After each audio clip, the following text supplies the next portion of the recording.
Welcome back to our daily Advent reading. Today we're in chapter 8. To us a child is born. For to us a child is born, to us a son is given, and the government shall be upon his shoulder, and his name shall be called Wonderful Counselor, Mighty God, Everlasting Father, Prince of Peace. Isaiah 9:6. Christmas is a definitive answer to all of the world's darkness and all of life's disappointments. At Christmas, the answer to the hopes and fears of all the years is found in a single newborn baby. Godly men and women had been looking for the birth of this child ever since the promise of a serpent crusher in Eden. The people of Israel had long been awaiting the arrival of the one who would embody all of their hopes. The prophets had been declaring the coming of a Messiah, and the expectation of such a deliverer steadily grew. And, as he prophesied, the coming of the light to the darkness, Isaiah has significant fuel to the fire of this longing by giving wonderful detail about the identity and work of this coming king. In Isaiah's day, the people of God still had centuries to wait before his arrival, but we do not. Today, peer with me, if you will, into the first century food trough and marvel at the one who lay there. This child is our wonderful counselor.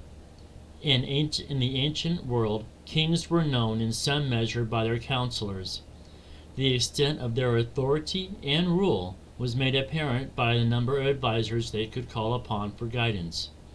A wise ruler is honest enough to recognize they cannot possibly know everything about everything, and therefore they need people to give them advice. And yet this king, Isaiah said, would have none, not because he lacks wisdom, but because he is the embodiment of it. He himself is the wonderful counselor. He has no need of any outside wisdom in order to rule with absolute perfection as well as total authority. He requires no advice. He makes no mistakes, and he never merely guesses as to the best way forward. For himself or his subjects, as a wonderful counselor, he has a perfect plan. This child is our mighty God, and therefore he has the power to execute the perfect plan. After all, a plan in and of itself is no good if you cannot execute it. But here is a king who can walk on water and heal the sick, and raise the dead. He is the divine king, and nothing is too hard for him. Christ's authority will never come to an end, for he is the Lord of creation. The wonder of wonders, miracle of miracles, it is that this God has entered into our circumstances, assumed the frailty of the creatures, and embraced human weakness in the fullness of his power. Never let it cease to amaze you that with eyes of faith you peer into that food trough at the baby who lies inside. You are looking at the mighty God. This child is our everlasting Father. Here, we move from God's plan and power to his paternity. The child who was promised in Isaiah is our everlasting Father.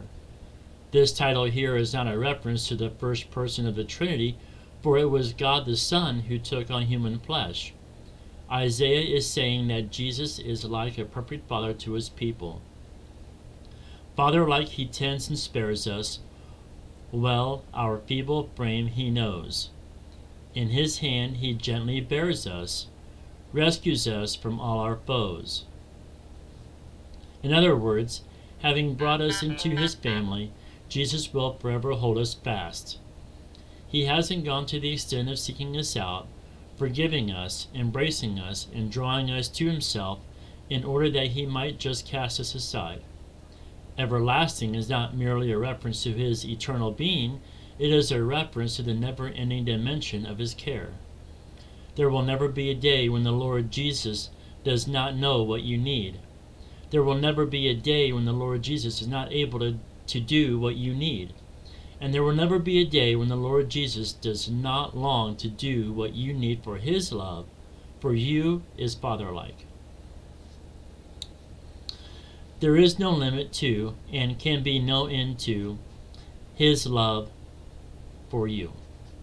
The Lord of creation tends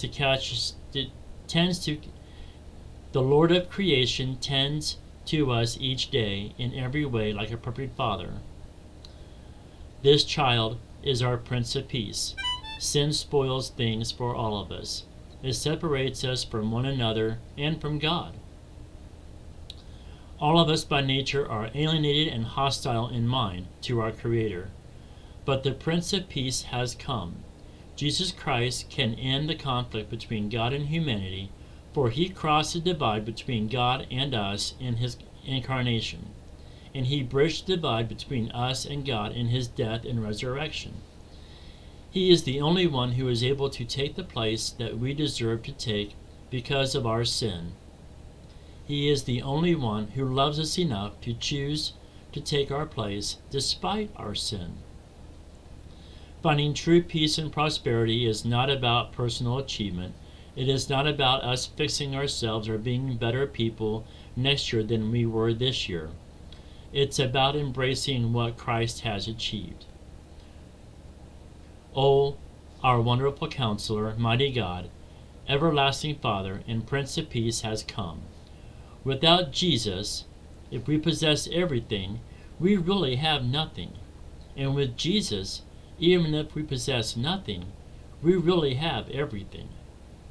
We can joyfully submit to his plans, bow the knee to his rule, rely on his tender care, and let his peace dwell in our hearts.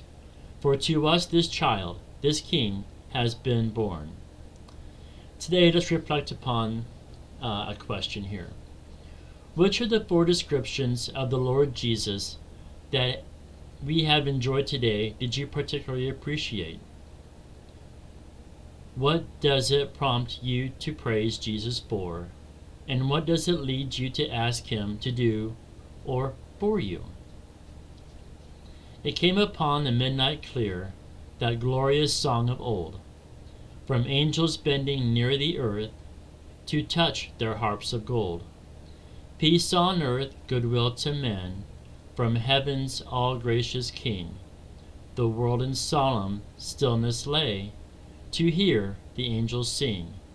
And yea, beneath life's crushing load, whose forms are bending low, who toil along the climbing way, when painful steps and slow. Look now, for glad and golden hours come swiftly on the wing. O rest beside the weary road, and hear the angels sing. For lo, the days are hastening on by prophets seen of gold, when with the ever-circling years shall come the time foretold, when peace shall over all the earth in ancient splendors fling, and the whole world sends back the song which now the angels sing.